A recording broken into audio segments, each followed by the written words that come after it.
네. 안녕하십니까. 저는 토스팀의 이승건입니다. 반갑습니다. 네. 굉장히 뜻깊은 자리에 이렇게 불러주셔서 너무 감사합니다. 저희는 이제 시작하는 한 150명 되는 작은 회사고요. 저희 회사가 갖고 있는 기업 문화나 일하는 방식에 대해서 공유할 수 있게 돼서 되게 기쁘게 생각합니다. 지금 여기 이제 300분 정도 계실 텐데, 저희 회사 잘 모르실 것 같아요. 그래서 저희 회사 간단히 뭐 하는 회사인지 좀 소개 먼저 드리겠습니다. 네, 저희는 그냥 저 문제를 풀려고 모여 있는 겁니다. 한국의 금융생활 너무 불편하고 별로 안전하지도 않은 것 같다. 금융을 훨씬 더 캐주얼하고 편하게 만들어 보자. 이게 저희 회사가 존재하는 이유고요. 그거 하려고 제일 먼저 시작한 게 송금입니다. 송금 너무 불편해서. 그래서 금액 입력하고 계좌번호 입력하고 지문 인증하거나 5자리 핀번호 입력하면 송금이 완료되는 프로세스를 만들어냈습니다. 이거를 하는 과정에서 1년 동안 규제를 바꾸기도 했고요. 국내법 3가지 정도를 바꿔서 만든 제품입니다. 만약에 보통의 기업이었으면 안 했을 텐데 이 문제를 풀고 이런 세상을 구현하는 미션 자체가 워낙 중요한 사람들이 모여 있다 보니까 돈 쓰면서 이제 이렇게 했고요. 결과적으로 기존의 인터넷 뱅킹이나 모바일 뱅킹 대비 너무 편해서 인기가 많이 있고요. 그래서 지금 저희의 성공을 이제 미믹하기 위해서 네이버나 카카오 같은 많은 업체들이 유사한 서비스를 내고 있지만 현재로서는 저희가 뭐 시장 점유율 80%에 육박하는 압도적인 시장 지배 사업자입니다. 누적으로는 이게 좀 아웃데이트된 넘버인데요. 1,800만 다운로드, 가입자는 800만 명, 한 달에 송금액은 1.6조 정도 되고요. 누적으로 16조를 송금했고 아직 보안 사고는 한 건도 없었습니다. 저희가 고객들이 저희 토스 안에 계좌나 카드 다 등록해서 쓰는데 저희가 추적하는 작은 자산 운용의 양이 한 달에 한 10조 정도 되고요.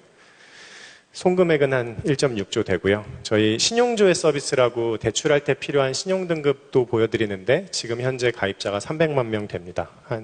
런칭한 지 6개월 만에요. 그 말 그대로 초고속 성장을 하고 있고요. 작년에만 4배 정도 성장했고 유저 규모가 재작년에는 14배 성장했습니다. 저희가 그래서 만들고 싶은 세상은 굉장히 단순한 건데요. 금융혁신을 통해서 모든 사람들의 금융생활을 훨씬 더 낫게 만드는 겁니다. 훨씬 더 높은 접근성에서 안심무고 믿을 수 있고 나한테 제일 좋은 상품이 어디에 뭐가 있는지를 알려주는 겁니다. 그래서 지금 이미 런칭되어 있는 저희 서비스들이 굉장히 금융의 모든 니즈를 이제 충족시키는 것들이 있는데 보시면은 그 유사한 해외 서비스들이 다 존재하고요. 다 소위 핀테크 유니콘들입니다. 이제 1조 이상의 가치를 가지는 기업들이 독자적으로 몇백 명의 사람을 뽑아가지고 운영하는 비즈니스인데 저희는 지금 이거를 150명 정도가 하고 있거든요. 그러니까 어떤 의미에서는 굉장히 복잡도가 높은 비즈니스 챌린지를 150명이라고 하는 되게 소규모의 조직이 굉장히 효율적으로 움직이는 방식인 거죠. 비즈니스의 챌린지는 되게 높은데 그거를 되게 효율적으로 운영할 수 있는 방법이 있는 건데 그걸 좀 공유드리고 싶습니다. 그래서 좀 궁금하신 건 이런 걸 것 같아요. 은행을 포함해서 금융기관들이 대체 왜 이거를 못 따라올까? 저희는 지금 회사가 이제 시장에 나온 지는 4년 정도 됐습니다. 왜 못할까? 그리고 왜 아직도 따라오지 못하는가? 네, 그 이유는 굉장히 간단합니다. 조직 문화 때문입니다. 저희가 봤을 때는. 여기 그 디시전 프로세스를 보면은 이제 뭐 부행장님, 본부장님, 부장님, 부부장님, 팀장님, 차장님, 과장님, 대리님, 사원님 이 시퀀스를 따라가는데 이게 사실 예전에 있었던 뭐 IMF도 그렇고 리스크가 워낙 높은 비즈니스다 보니까 이제 최대한 디시전 프로세스를 길게 늘어놓음으로써 리스크를 최소화하려는 어떤 최적화 과정에 있었던 것 같아요. 네. 근데 결과적으로는 지금 디지털 환경이 오면서 시대는 완전히 변했고 근데 이제 체인 오브 커맨드가 너무 기니까 이제 의사결정이 워낙 무거워진 문제가 있고요. 문제는 또 디지털 시대에는 완전히 새로운 종류의 전문성이 필요한데도 불구하고 실무하시는 분들이 전문가는 아닌 것 같습니다. 이제 많이 변해가고 있지만은 아직도 새로 나오는 은행 앱들의 정보 설계 화면이나 UI 구성은 디자이너 분들이 하시는 것 같지는 않더라고요. 또 세 번째는 그런 전문가들, 예를 들면 우리나라 최고 수준의 디자이너나 개발자들이 일할 수 있는 문화가 있느냐? 사실 그런 것도 아닌 것 같아요. 지금 저희 회사 엔지니어들이나 탑급의 엔지니어들은 여름에는 반바지에 쓰레빠 신고 출근하거든요. 그렇다고 열심히 일 안 하는 건 아닙니다. 근데 그런 분들이 만약에 금융기관에 딱 출근 그렇게 복장 입고 갔을 때 과연 그게 될 거냐. 그런 것도 좀 어려운 게 있고요. 또 말씀 또 드리지만 전문가분들의 이제 업무 의사결정을 지원하는 의사결정 구조도 이제 굉장히 지금 보여드린 것처럼 체인이 굉장히 길고 의사결정이 애자일하게 되기 어려운 구조인 것 같습니다. 또 더 중요한 것은 의사결정 하시는 분들이 디지털 이미그란트인 경우가 많다. 그래서 이런 여러 가지 이유로 실제로 디지털 혁명에 적응하기가 상당히 어려운 부분이 있고 결국은 이 문화, 이 방식, 일하는 방식의 문화의 혁신 없이는 좋은 모바일 프로덕트나 디지털 제품이 나올 수 없고 그러면 시장의 혁신을 이끌 수 없다라는 게 저희 회사의 진단이었습니다. 그래서 저희 회사는 어떻게 보면은 간편한 UX가 좋은 서비스를 만드는 회사 같지만 사실은 금융업에서 가장 적절한 기업 문화는 어떠해야 하는가라는 문제를 풀고 있는 조직입니다. 조직 문화가 바뀌어야 최고 수준의 고객 경험을 줄 수 있는 모바일 제품이 나올 수 있고 그 제품을 가지고 시장의 성공을 이끄는 거라고 저희는 생각합니다. 데이 1부터 그랬고요. 그래서 저희가 갖게 된 질문은 이렇게 많은 종류의 수혜 서비스들을 매니지하면서 150명이 1년도 안 되는 기간에 어떻게 이렇게 새로 만들고 할 수 있었을까? 지금 저희 앱이 송금 서비스로 시작하기는 했지만 작년 한 해 동안 저희가 새로 런칭한 서비스가 42개고요. 26개가 죽었습니다. 그러니까 스스로 선택해서 죽였고 지금은 22개의 제품만 살아 있습니다. 그렇게 빠른 애자일 스플린트를 돌면서 런칭하고 죽이고 하면서 시장의 최적 지점을 찾아가고 있습니다. 그럼 어떻게 이렇게 하고 할 수 있었을까? 좀 보시면 아시겠지만 대부분 연령대가 젊고요. 근데 저희는 평균 연령대가 어리지는 않습니다. 대부분 애엄마, 애아빠들이 모여 있다고 보시면 되고요. 소위 밀레니얼 세대들입니다. 근데 저희가 발견한 것은 밀레니얼 세대의 전문가들이 원하는 일하는 방식과 가장 효율적으로 동기부여되는 방식은 기존의 기업 문화의 그것과는 굉장히 다르다라는 걸 발견했습니다. 밀레니얼 세대들은 자기 의사가 굉장히 분명합니다. 그리고 공정하지 않은 거는 견디지 않아요. 회사에서 부조리한 모습, 상사의 존경할 수 없는 모습 보면 바로 퇴사합니다. 목적과 의미가 이끄는 삶을 살 수 있는 첫 번째 세대입니다. 내 생의 의미가 있거나 목적에 부합하는 게 아니면 안 하고 내가 소명을 갖고 싶다. 목적을 이끄는 삶을 살고 싶다. 뭔가 위대한 것을 함께 이루고 싶다. 그런 걸 달성하고 싶다. 이런 욕구가 평안하게 살고 싶다는 의지보다도 훨씬 더 동기부여되는 세대인 것 같고요. 일의 재미에서 오는 자기 만족도 굉장히 중요한 세대인 것 같습니다. 뭐 좋은 점, 안 좋은 점 밀레니얼 세대들 모두 있는 것 같은데 저희는 이렇게 분석을 하고요. 그래서 이런 세대적 특징을 갖고 있는 밀레니얼 세대들을 어떻게 더 동기부여해서 만족하면서도 복잡도 높은 비즈니스를 아주 많은 양의 일을 더 많이 처리할 수 있게 어떻게 할 것인가. 두 번째는 아까 말씀드린 기업, 금융기관의 어떤 일하는 방식과 의사결정 구조를 어떻게 혁신해서 훨씬 더 빠르게 움직이고 디지털 시대에 맞게 갈 것인가. 이게 저희의 핵심입니다. 그래서 밀레니얼 세대를 위한 자율과 책임의 조직 문화가 저희가 실제로 만들고자 하는 거고 다른 곳들은 다르지만 지금 뭐 저희 기업이 작아서가 아니라 기업 문화랑 일하는 방식을 저희 회사는 정말로 중요하게 생각을 합니다. 그래서 대표인 제가 직접 온 거고요. 이 조직 문화를 혁신을 하는 것만이 저희 회사의 장기적 생존력을 담보한다는 것에 대한 진정성 있는 생각이 있습니다. 그래서 많은 분들께서 같이 생각 공유할 수 있으면 좋을 것 같고요. 저희는 이제 몇 가지 좀 러닝 포인트들을 공유드리면 좋을 것 같습니다. 저희는 한마디로 말씀을 드리면은, 뭐, 당연히 그렇지만 모든 기업이요. 특히나 저희 기업은, 지속 가능한 생존을 하는 것이 지상 과제입니다. 그리고 지속 가능한 생존을 위해서는 너무 효율화되는 것도 너무 효율성이 없는 것도 안 된다고 생각했어요. 아까처럼 너무 효율화되면 이제 뭐 리스크 관리에 중점을 두면서 너무 관료화되기도 하고요, 조직이. 또 너무 체인 오브 커맨드가 없으면은 운용이 안 되니까요. 그래서 효율성과 유연성을 동시에 달성하는 것이 지속 가능한 생존을 위한 최적의 답이라고 생각하게 됐습니다. 그러면 어떻게 유연하면서도 효율을 만드냐? 네, 저희가 찾은 답은 뭐 모든 기업에 적용할 수 있는 답이라고 생각하지는 않지만 저희가 찾은 답은 간단합니다. 최고 수준의 역량과 최고 수준의 책임감과 도덕심을 가지고 있는 사람들을 모셔서 규칙을 없애고 모든 걸 맡긴다. 이겁니다. 한마디로 하면 탁월한 역량과 책임감을 사람들에게 규칙, 불필요한 불신뢰의 규칙을 없애서 최고 수준의 자율성을 부여한다. 예. 오늘 저기 앞에 이제 강의들과 함께 저도 들었을 때 애자일 조직에 대한 굉장한 많은 신봉이 있는 것을 보고 사실 상당히 놀랐습니다. 그래도 많이 왔다고 보는데 저희는 애자일 문화, 애자일 워킹 프린시플은 어떤 철학과 관점의 결과지 프로세스 혁신을 통해서 도입해야 될 무언가라고 생각하지는 않습니다. 그러니까 쉽게 저희가 보기에는 인간관, 철학, 인간이 일하는 이유에 대한 근본적인 관점의 변화가 있고 그 결과로 가장 적합한 방식이 애자일이 되어야 된다고 생각을 하고 만약에 그 파운데이션의 생각이 바뀌지 않는다면 애자일 문화가 도입되더라도 아무것도 바뀌는 건 없을 거다라고 저희는 생각을 하고 있습니다. 그래서 저희는 이제 이 원칙을 지키기 위해서 일단 높은 역량과 높은 인테그리티를 가진 분들을 모시는 데 집중을 하고요. 그분들에게 최고 수준의 의사결정과 실행을 요구합니다. 자율적으로 일한다라는 거는 결국에는 의사결정과 실행 두 가지이지 않겠습니까?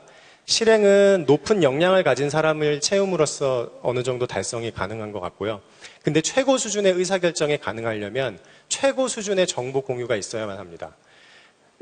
이제 뭐 앞선 사례에서도 이제 많은 다른 강의에서 발표가 된 것 같지만은 정말로 진정한 의미에서 자율적인 의사결정이 가능하려면 보통 기업에서 매니지먼트 팀만 알고 있는 정보까지도 개별 팀이 다 알고 있어야 됩니다. 그래야만 개별 팀이 내리는 의사결정이 전사적 차원에서도 방향에 어긋남이 없이 온라인이 될 테니까요.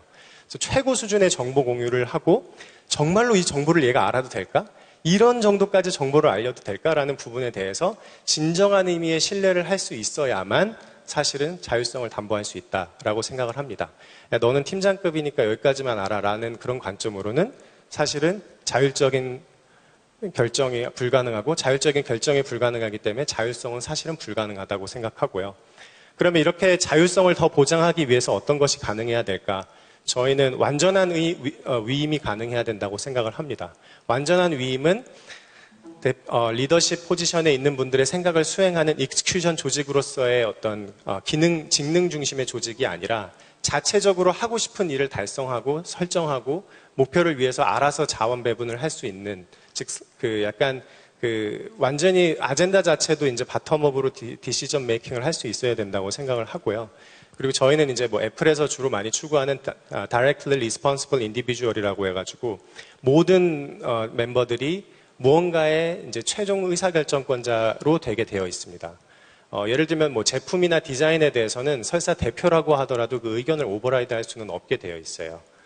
그래서 이런 몇 가지 이제 이거 뭐 짧은 시간에 많은 것들을 충분히 말씀드리긴 어렵지만은 기본적인 얼개는 탁월한 역량과 규칙 없이도 법을 지킬 만한 높은 책임감을 가지고 있는 팀원분들을 모시고 그분들에게 최고 수준의 의사결정이 가능한 정보 공유와 지원을 한다. 그러면 뭐 이렇게 관리 안 해도 최고 수준의 업무 역량과 복잡도를 관리하는 비즈니스 이제 캐패빌리티가 생긴다. 이게 저희의 기본 로직입니다. 그래서 이게 인 액션에서 어떠냐라고 몇 가지 사례를 좀 말씀을 드려보면 저희는 불신뢰를 반영한 규칙들은 모두 최대한 없앱니다. 예를 들면 뭐 아주 간단한 예로는 저희는 이제 팀원분들이 입사하면 모든 분들께 이제 법인카드를 다 하나씩 드리는데요. 그 법인카드의 사용 한도에 제한이 없습니다. 식비에도 제한이 없고요. 저희가 가지고 있는 규칙은 딱 한 가지입니다. 기업의 이익을 최대화하기 위해 사용하라. 이거밖에 없습니다. 그래서 만약에 팀원들과 식사를 더 권하게 하는 게 필요하면 알아서 식사하면 되고요. 알아서 쓰면 됩니다. 저희가 이미 이렇게 운영한 지 2년이 넘었는데 아무런 사건 사고도 없었습니다. 기본적으로 예를 들어서 식비를 10,000원으로 제한한다. 20,000원으로 제한한다는 거는 너 20,000원 이상 쓸 수도 있을 것 같아. 그거 못 믿겠어. 라는 생각이 사실 깔려 있는 거고 그런 불신뢰의 규칙을 아주 작지만 만날 때마다 팀원들은 회사가 나를 어떻게 생각하는지에 대한 관점을 인풋 받게 되는 것 같아요. 그래서 저희는 정말 과감한 정도의 규칙 파괴들을 많이 해서 팀원들을 훨씬 더 믿고 갈 수 있고 더 중요한 거는 이런 규칙의 파괴를 해도 믿을 수 있을 만큼 정말 법 없이도 살 만한 인테그리티를 갖고 있는 분들을 모시는 게 제일 중요하고요. 두 번째는 업무 외에 신경 쓰이게 하는 모든 요소들을 제거한다. 이게 어느 정도냐면 저희 팀원분들 인터뷰를 했을 때 첫 번째는 카페에 가서 일을 많이 하더라고요. 자리에 있는 것보다 카페 가서 일하는 게 잘 된다고. 그래서 저희가 얼마 전에 회사 이사를 갈 때 사내에 이제 카페를 하나 만들었고요. 바리스타 분들도 직고용을 하고 또 두 번째는 이제 다들 이제 가족이 있다 보니까 집 문제가 제일 고민이 많이 된다. 내가 뭐 전세자금 대출이라든지 이 집에 어떻게 더 잘 하고 싶은데 참 어렵다. 그래서 작지만은 저희는 작년 1년 정도 됐는데 사내 이제 직원분들한테는 1억 원의 무이자 대출을 지원하고 있습니다. 회사 자체 자금으로 지원을 하고 있고요. 이게 뭐 럭셔리하게 그냥 팬시한 스타트업 문화를 만든다는 게 아니라 이 정도로 사실은 그 팀원분들을 위해서 커미트를 하면은 팀원분들은 너무 조직을 사랑하게 돼가지고 정말 기대지도 않았던 성과들을 가지고 오거든요. 그게 저희가 작년, 재작년 엄청난 성장을 한 기반이 됐다고 생각을 하고요. 그래서 업무 외에는 모든 요소들은 신경 하나도 쓰지 않아도 될 만큼 회사에서 지원을 합니다. 세 번째는 보통은 일부 임원들만 아는 정보까지 모두 공유한다. 저희는 내부에 회사에 지금 현금이 얼마나 남아있고 매출이 어떻게 늘고 있고 어디서 손실이 많이 나고 있고 1인당 법카 사용비는 어느 정도인지 이런 정보를 모두가 다 볼 수 있게 공개가 되어 있고요. 팀원분들이 많이 가시는 카페테리아 바로 옆에 몇 번의 클릭만으로 그런 정보들을 누구나 액세스할 수 있게 70인치짜리 터치 스크린으로 접근할 수 있게 되어 있습니다. 회사의 모든 지표를 리얼타임으로 볼 수 있고 회사가 뭐 얼마나 매출이 더 올랐는지 내려가고 있는지 어디서 잘하고 있는지도 다 보여지게 되어 있습니다.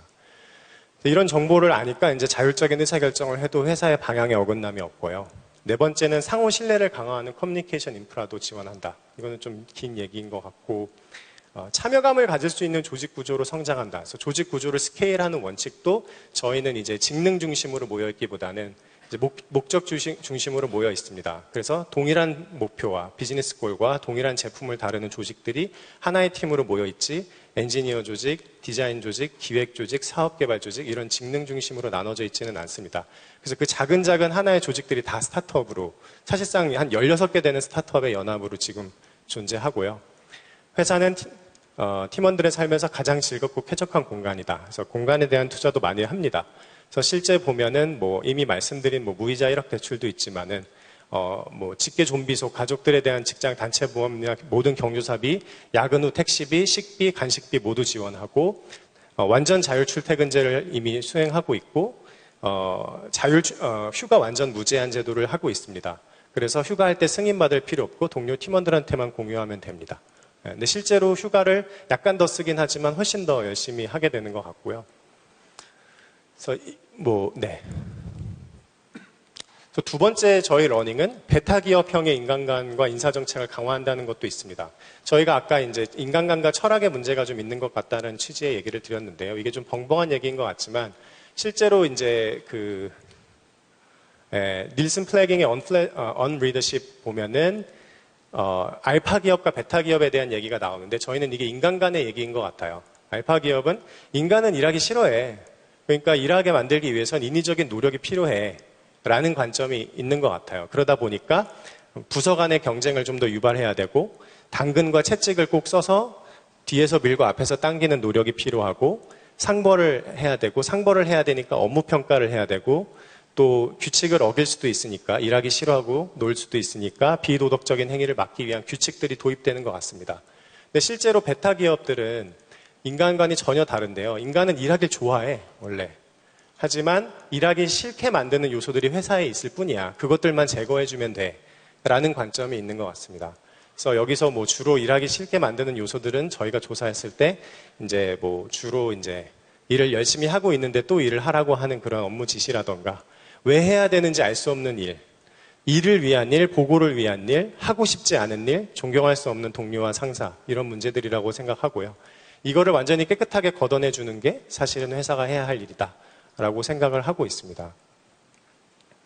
그래서 뭐 여기 이제 그 책에 뭐 이미 나오는 내용인데 당연히 이제 일하기 싫어하는 사람들이 모여 있다고 생각하면 직원들에게 성과와 노동을 강요할 수밖에 없고 못 믿으니까 활동과 행위를 통제하고 규정과 지시에 매달리게 되고 관리를 해야 되니까 관료주의가 필요하고 그러니까 관료들인 리더십 포지션이 존재하니까 리더십은 소수의 전유물이 되는 거고 권위는 더 상위 랭크에 있는 사람이 부여해 주는 거고 이 사람이 CTO다, 이 사람이 부사장이다 이런 식으로 되는 거고 당연히 개인의 업무 평가를 해야 되니까 인사고과는 좋은 게 되는 거고 개인의 성과는 평가할 수 있고 이런 방식으로 실타래가 규칙이 풀리는 것 같고요. 반대로 인간은 원래 일하기 좋아한다. 일하기 싫어하는 그것만 걷어주면 된다라고 한다면은 아, 이 사람 그냥 엄청 일해가지고 사회에 큰 임팩트 미치고 자기 커리어도 쌓고 진짜 즐거운 내가 손으로 만든 거에 실질적인 변화를 만들 수 있다는 그 참여감만 만들어줄 수 있으면 되기 때문에 배울 수 있고 성장할 수 있는 기회만 주면은 인간은 원래 일한다. 동기부여가 된다. 그리고 자잘한 규칙 안 해도 된다. 원칙을 주면 스스로 알아서 할 수 있다. 그리고 리더십은 모두의 것. 일부의 전유물이 아니라 각각 자기가 있는 관점에서는 모두 리더십을 발휘해야 하고 권위는 능력과 경험, 태도, 역량을 통해 스스로 증명해야 된다. 주변 동료들로부터의 존경과 신뢰를 얻지 못하고선 절대 상사가 될 수 없다. 그리고 개인의 성과는 평가할 수 없다 이런 건데요. 이런 내용들까지 보시면 이게 작은 규모에서나 되지 얼마나 큰 규모에서 될까라는 생각도 드실 것 같아요. 근데 실제로 이런 베타 기업의 구조를 가지고 제가 앞에 말씀드린 규칙 없고 휴가 무제한, 업무비 100% 지원 이런 원칙들은 이미 미국의 뭐 넷플릭스라든지 스포티파이 같은 글로벌 업체들은 지금 3,000명에서 5,000명이 넘는 인플로이를 가지고 있는데도 불구하고 잘 성공적으로 유지되고 있고 아시겠지만 넷플릭스는 작년에만 상장 기업인데도 3배를 성장했습니다. 그래서 하이 퍼포먼스 컬처라고 저희는 생각을 해요. 스케일은 무조건 가능하다. 한국의 기업 규모에서도 충분히 가능하다. 우리가 여기에 신념이 없었을 뿐이다. 라고 생각을 하고요. 저희 회사는 이제 이걸 저희가 증명해야 된다고 생각을 합니다. 또 세 번째는 아까 밀레니얼 세대들에 대한 얘기도 했는데 이분들은 이제 회사가 좀 의미 있는 일을 한다는 생각이 안 들면 잘 동기부여가 안 되는 것 같아요. 그래서 저희는 정말로 의미 있는 일을 해야 된다고 생각을 합니다. 그래서 미션, 비전, 코어 밸류 해서 뭐 미션, 비전, 핵심 가치 여기 계신 분들은 너무나 잘 아는 가치관 경영이 중요하다는 건데 저희는 그게 진짜로 제일 중요하다고 생각을 하고요. 이 목적을 달성할 게 아니면은 대표인 저를 포함해서 저희 조직은 존재해서는 안 된다고 생각합니다. 그래서 저희가 달성하려고 하는 세상은 아까 말씀드린 것처럼 정말 쉽고 편하게 고민 없이 금융의 어떤 불편함이나 니즈를 해결하는 거라고 생각을 하고요. 단지 높은 연봉을 주는 회사이기 때문이 아니라 여기서 하는 일이 너무나 사회적으로 선하고 의미 있고 내가 이걸 했을 때 진짜 자랑스럽고 내 아이에게 아빠가 이런 일을 해서 결국 사람들이 이렇게 됐어. 이런 얘기를 할 수 있어야 된다고 생각을 합니다. 별것 아닌 것 같지만 저희가 간편송금 서비스를 런칭해서 전국적으로 모든 사람들한테 세이브해준 시간이 1,400년 정도 됩니다. 그분들이 이제 인터넷 뱅킹이나 모바일 뱅킹을 썼을 때 대비 토스를 씀으로써 송금으로 세이브한 시간이 그 정도 되는데 저희는 그런 작은 것들 하나가 실제로 사회에 임팩트를 미치는 밸류라고 믿고요. 그게 이제 팀원분들에게도 그대로 전달이 돼서 내가 진짜 의미 있는 일을 하고 있다. 한국 사람들의 금융을 바꾸고 있다. 라는 그런 센스를 가지는 게 실제로 그분들이 미친 듯이 몰입해서 일하는데 제일 중요한 것 같다입니다. 네, 실제로 이런 미션이나 비전이 그냥 잘 예쁘게 써놓은 벽걸이의 어떤 그런 것들이 아니라 매일매일의 어떤 경험에서도 실제로 와닿을 수 있어야 된다고 생각하고요. 그래서 뭐 여기 계신 분들께서는 조금 놀라실 수도 있겠지만 저희는 평가 보상 제도가 완전히 다릅니다. 그래서 개인의 성과를 평가하지 않고요. 개인의 퍼포먼스도 평가하지 않습니다. 오직 문화적으로 얼마나 저희 회사의 지향점의 롤모델인가만 가지고 평가를 합니다. 심지어 그 평가는 피어 리뷰를 통해서 일어납니다. 근데 이분들이 워낙 도덕심이 있고 인기 투표나 정치 이렇게 되는 거를 너무 싫어하고 기존 기업에서 평가가 잘못 돌아가는 것들을 많이 봐오셨던 분들이기 때문에 그런 인사적 센스가 있기 때문에 인기 투표나 정치 투표로 가지도 않습니다.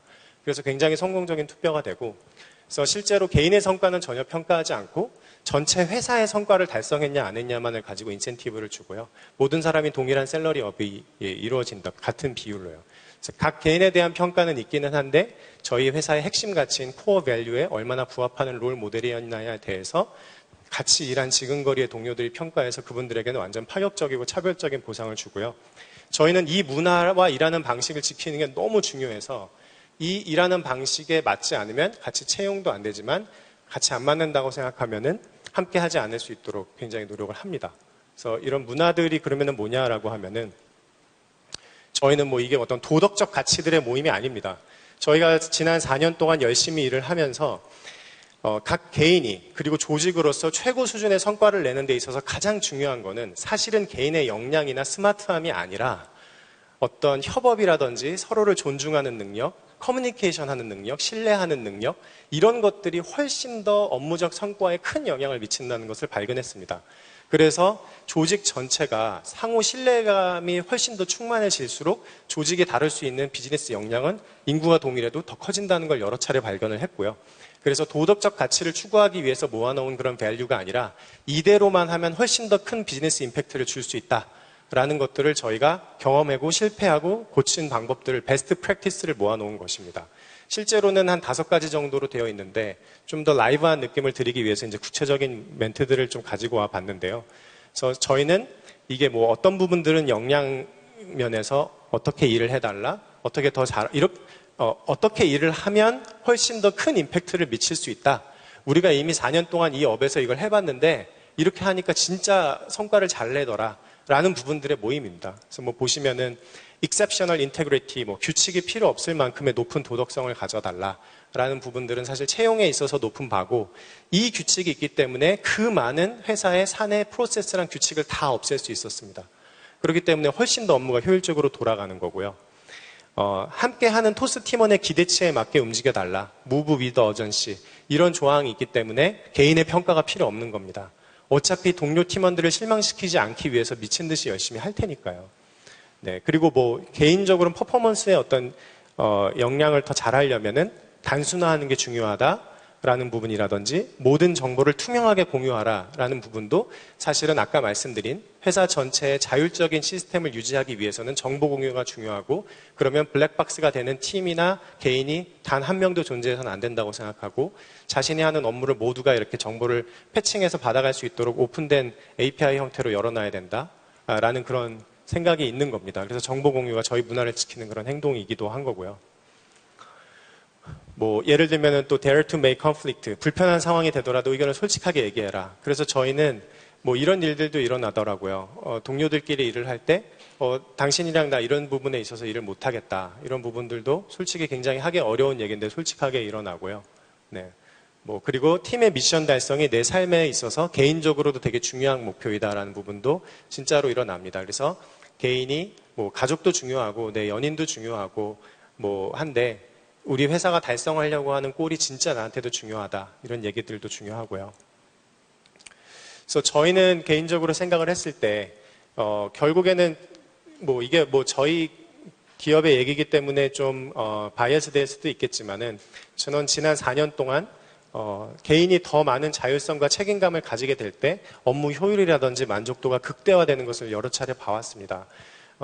보통 이제 150명 되는 조직이 이렇게 22개, 그것도 굉장히 다이버시티가 높은 비즈니스를 다룰 수 있다는 건 사실 상상하기가 어려운데 그게 가능했던 이유는 사실은 의사결정이 굉장히 위임돼 있고 그분들이 실제로 독립적인 의사결정이 가능하고 그 의사결정을 그렇게 해도 된다는 것도 알고 그게 회사의 방향에 맞다는 것도 스스로 정보를 게더링할 수 있기 때문에 가능하다고 생각하거든요. 그래서 저희는 뭐 기업에 있던 장기적인 경쟁력은 이런 방식의 자율과 책임의 문화를 강화하는 데서 온다는 확신을 가지고 있는데 이런 부분에 대해서도 우리 사회에서 조금 더 많은 논의들이 될 수 있으면 좋을 것 같습니다. 제가 준비한 건 여기까지입니다. 다소 좀 지루하셨을 수 있는데 구체적인 어떤 인 액션에서 어떤 어려움이 있고 어떻게 더 잘할 수 있고 어떤 건지 좀 궁금하신 분들은 여기 뭐 이메일로 많이 컨택을 해서 얘기를 나눠도 좋을 것 같습니다. 들어주셔서 고맙습니다. 혹시 발표 내용에 대해서 질문하실 분 계십니까? 꿈의 직장 같은 느낌이 드는데요. 실제로 그 스타트업 기업이 최고 역량이 있는 사람을 구하기가 힘들 것 같고요. 그 다음에 최고의 어떤 책임감을 가진 사람을 분별해내기도 어려울 것 같은데, 어떻게 그 최고의 어떤 역량을 가진 사람을 구별해내는지, 그 다음에 최고의 어떤 책임감 있는 사람을 어떻게 구별해내는지, 그걸 좀 말씀해 주시면 감사하겠습니다. 네, 이사님, 너무 중요한 말씀이시고요. 저희도 그 부분에 있어서 가장 중요하게 생각을 합니다. 저희가 채용 관련해서는 지난 4년간 많은 시행착오와 노력이 있었고요. 일단 문화적인 부분 관련해가지고는, 저희가 이제 그 인터뷰를 하고요. 컬처 인터뷰를 하고, 컬처 인터뷰 과정에서 이제 그거를 다 걸러낼 수 있는 되게 중요한 퀘스천어들이 있습니다. 그래서 거기서 일단 내적으로 정합한지를 보고요.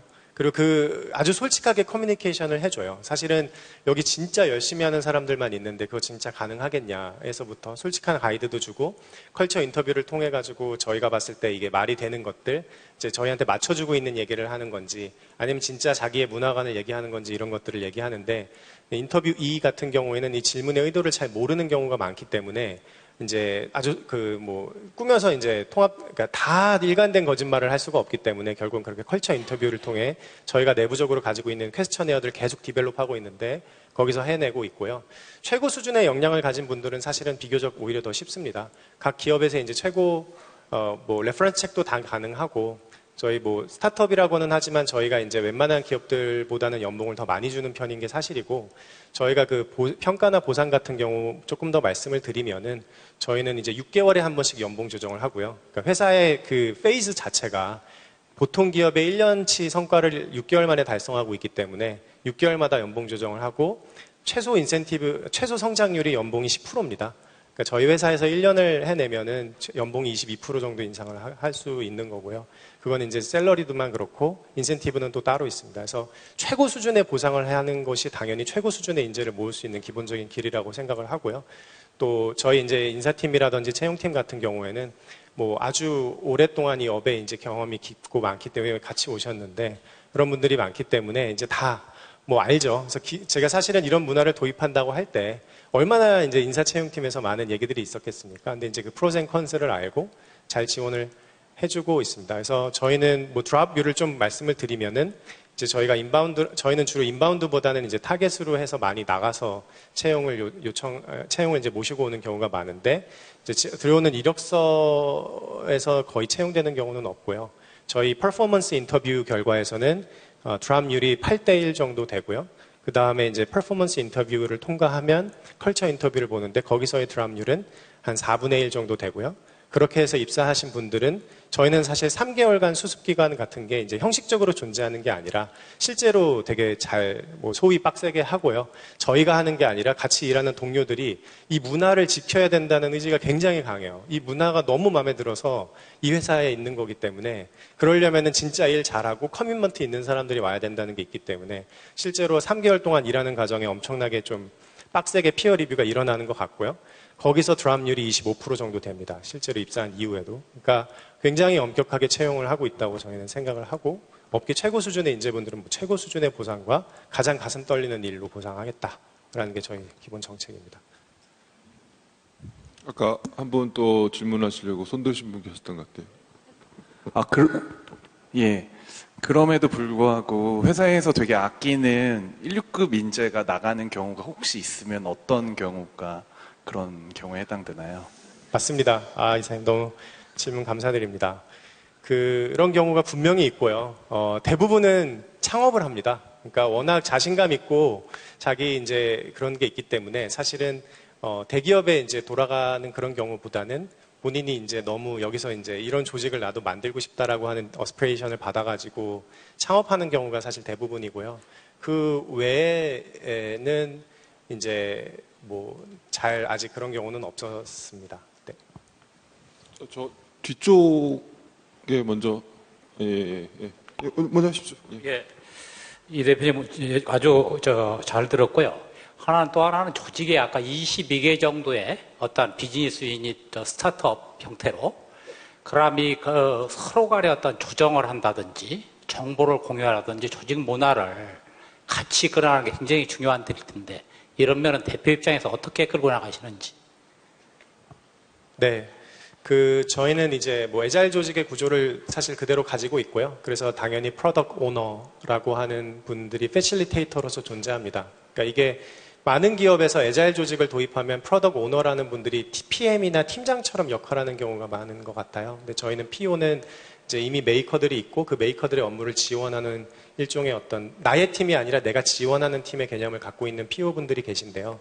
그 PO분들이 다른 팀과의 얼라이먼트를 하는 것이 이제 맨데토리한 사항입니다. 그래서 일단은 가장 좋은 것은 타 부서와 협력이나 정보 공유를 하지 않아도 문제가 없게끔 만들어지는 게 가장 좋다고 생각합니다. 그걸 위해서는 제품 구조도 바뀌어야 된다고 저희는 생각을 합니다. 그러니까 기본적으로 상상 가능한 범위에서 공유를 할 수 있어야지 한 6명 있는 한 조직이 수백 명한테 공유해야 되는 구조 자체가 있다는 게 제일 큰 문제고요. 그래서 그런 것 자체가 비즈니스 유닛을 나눌 때 이제 조심하는 부분이고, 기본적으로는 PO가 업무 공유를 하는 것이 이제 맨데토리한 가장 중요한 의무인 것으로 되어 있습니다. 그리고 실제로 이제 거의 애자일 조직의 이제 격언이 이제 loosely coupled, tightly aligned, loosely coupled라고 하지 않습니까? 그래서 tightly aligned 하게 하기 위해서 이제 principle이라든지 guidance라든지 그거를 이제 누구나 이해할 수 있는 13살이 이해할 수 있는 정도의 언어로 공유하는 게 첫 번째 있고, 그럼 이제 그런 동일되고, loosely coupled 같은 경우는 사실은 독립적으로 배포도 가능하고 소프트웨어 배포, 릴리즈, 독립적인 의사결정, 정보 공유 안 해도 할 수 있게끔 하는 것도 중요하다고 생각을 하고요. 좋은 의미로 어떤 사일로를 만들어줘야 된다고 생각하고요. 그래서 그런 거를 이제 담당하는 이제 역할을 하는 PO가 있는 거고요. 예, 아까 한번 손 드신 분 계신 것 같아요. 마지막 질문 하나만 더 받고 마치겠습니다. 정말 유토피아 같은 기업이고요. 그 얘기를 듣다 보니까 일본 미라이 공업이라고 야마다 사장 그런 케이스가 생각이 나는데, 말 그대로 그 높은 도덕성을 중심으로 기업 문화를 만드셨지 않습니까? 그것이 전제가 되면 업무 효율성도 높아지고 지금처럼 꾸준하게 성장할 수 있습니다. 그러나 사람이라고 하는 것은 한편으로 믿어야 하지만 또 변하거든요. 그리고 지금 말씀을 듣다 보니까 그 비용 절감이라는 게 참 필요한데 그걸 어떻게 하시고 계시는지, 그리고 더 성장을 하고 규모가 크게 하기 위해서는 좀 차별화도 필요하고 그 어떤 능력에 따른 그런 성과라든가 이런 부분들을 좀 말씀하셨지만 그 부분을 좀 세부적으로 한번 말씀해 주십시오. 네, 이사님 너무 감사한 말씀입니다. 질문 감사드립니다. 너무 맞는 말씀이시고요. 저희 조직도 당연히 해결해야 되는 챌린지들이 있습니다. 일단 비용 절감 같은 것들은 그럼 어떻게 아젠다를 달성하냐고 하면은 저희가 이제 재미있는 사례를 봤는데 그전에는 비용 절감이 일어나지 않다가 유저당, 그러니까 저희는 이제 비즈니스가 이제 유저를 모아서 카카오톡 같은 비즈니스니까 유저당 손실이 얼마냐 이런 게 중요한데, 유저당 일어나는 손실의 지표를 누군가 정의하고 그거를 그 카페 바로 옆에 그 대시보드에 딱 뜨게끔 만들었어요. 그랬더니 이제 너무 딱 보이잖아요. 회사가 손실이 어느 정도고 이거 곱하기 유저 수니까. 그거를 딱 트랜스페런트하게 투명하게 사람들이 보는 순간 그거를 달성하기 위해서 더블다운하는 팀이 자체적으로 생겼습니다.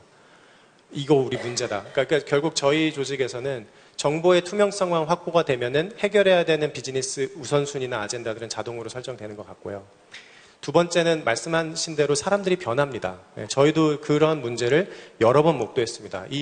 근데 이제 저희가 그거에 대해서 갖고 있는 원칙은 아까 코어 밸류에는 공유를 안 드렸는데 거기에 있는 것 중에 하나가 이게 다소 좀 기독교적인 얘기일 수 있는데 특히 리더십 포지션을 위한 코어 밸류가 따로 조금 있는데요. 그게 1번은 상처받더라도 다시 안아줘라, 사랑해라, 이런 얘기가 있습니다. 그러니까 결국 저희 조직의 문화가 무너지는 지점이 어디냐면 동조화 현상이 일어날 때입니다. 이게 닐 부어가 얘기한 책에서 도덕적인 개인과 비도덕적인 사회라는 책에 보면 굉장히 도덕적인 개인들로 모여 있는데도 사회 전체적인 비도덕적으로 빠져드는 그런 경우들이 있는데, 이제 그게 동조화 현상. 한두 명이 조금 잘못했는데 그게 묵인이 되면 그 다른 구성원들도 저렇게 해도 되나 보다 하면서 우수수수 이렇게 프린시플이 어겨지는 원칙들이 많이 발생합니다. 특히 정확한 룰셋이 없는 조직일수록 그런 것들이 더 심하고요. 그런 문제들을 이제 조직적인 규모로 해결하는 게 저희 기업문화팀이 해결해야 되는 이슈인 게 맞습니다. 근데 실제로 그럴 때 저희가 배우게 된 것은 저희 팀에서 이거에 대해서 모두 의견이 일치하는 것은 아니지만 저는 개인적으로 선하거나 악한 건 없다고 생각하고요. 선하게 행동하도록 믿어주면은 선하게 행동이 돌아오고, 당신은 못 믿겠어, 내가 규칙을 만들어서 너를 제한해야 되겠어 하면은 계속 그 시퀀스로 가는 것 같아요. 근데 문제는 규칙의 양이 늘어나면은 조직 전체가 더 위축되고 훌륭한 인재들일수록 더 먼저 회사를 탈출하는 경향이 있는 것 같습니다. 근데 문제는 그렇게 되면은 조직이 풀어야 되는 문제의 복잡도는 여전한데 실제로 그 문제를 풀 수 있는 조직의 훌륭한 인재들은 더 비율이 내려가고 있기 때문에 문제가 되거든요. 그래서 복잡도가 올라갈 때 사실은 규칙을 높여서 혼란을 잠재울 게 아니라 규칙을 더 없애고 더 강한 신뢰를 해서 팀 직원분들, 팀원들 사이에 훌륭한 사람의 비율을 높이는 게 저희는 답이라고 생각을 하고 있습니다. 기본적으로. 그래서 그런 관점에서 상처받더라도 다시 사랑하다라는 거는 이제 어렵지만 그 조직의 실패에 대해서 그 개인의 실패이지 조직 전체의 실패로 확산되지 않는 사고를 해서 그 사람이 다시 이제 신뢰 행동을 할 수 있도록 유도하는 여러 가지 장치들이 필요합니다. 기본적으로는 뭐 사회적 처벌 장치들도 분명히 존재하고요. 그러니까 어떤 뭐 감봉이나 이런 걸 말하는 게 아니라 소위 쪽팔린 거죠. 어떻게 보면은 팀원분들한테 딱 그 부끄럽게 딱 드러날 수 있는 그런 장치들을 사실은 도입을 많이 하고요. 그래서 자기 규제도 분명히 일으키고 또 이제 그런 선한 에스피레이션을 계속 주면 사람들이 행복함을 느낄 수 있거든요. 그래서 어떤 의미에서는 그런 어떤 개인의 어떤 의도하지 않은 그 도덕성의 실패가 일어나지 않을 수 있도록 하는 어떤 그 문화팀의 어떤 장치들이 여러 가지가 있습니다. 네. 예. 시간 관계상 이것으로 발표를 마치고요. 수고해주신 이승건 대표님께 큰 박수 부탁드리겠습니다.